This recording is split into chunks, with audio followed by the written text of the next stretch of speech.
So just like the green body color with the yellow stripes, the customer also had a specific wish for the interior to be painted in a dark Ferrari red color. So of course I obliged, primed all the parts, and moved on to painting the seats in the red, and then the rest in the traditional colors as done on the actual cars back in the day.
With all of the airbrushing now done, I can move on to the smaller details, either done with a toothpick as you can see here, or a brush later on for some other details.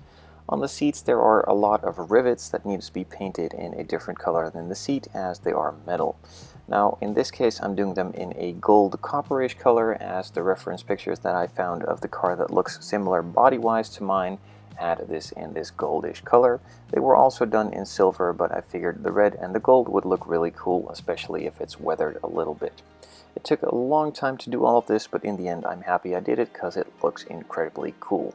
Some other details on the interior, like the gated shifter, are painted with a silver and a brush, some details on the dashboard, and also the steering wheel as well.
Some of the buttons on the dashboard that were painted silver first needed an additional color added to it, and various different colors at that. I added some blue, some green, and also some black as well.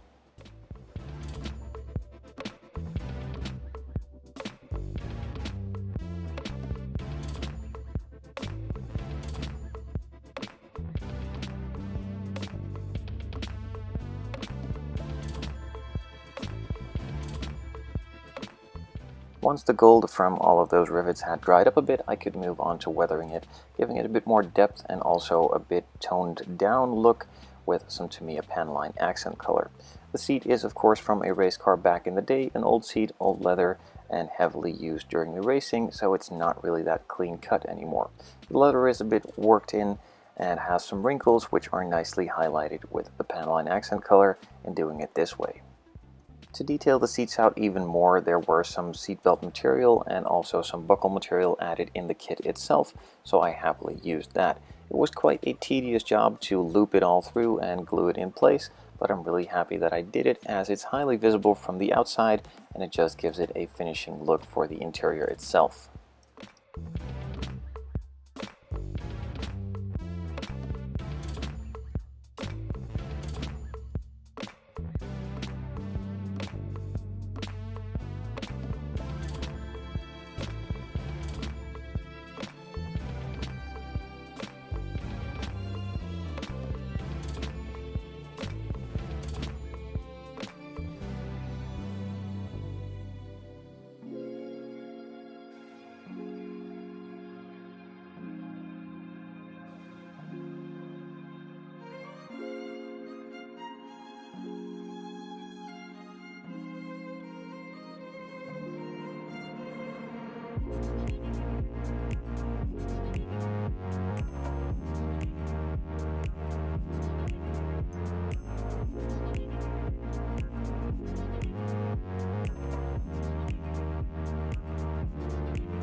After gluing all of the seat belts in place, some other parts could be glued in as well to form the entire interior together.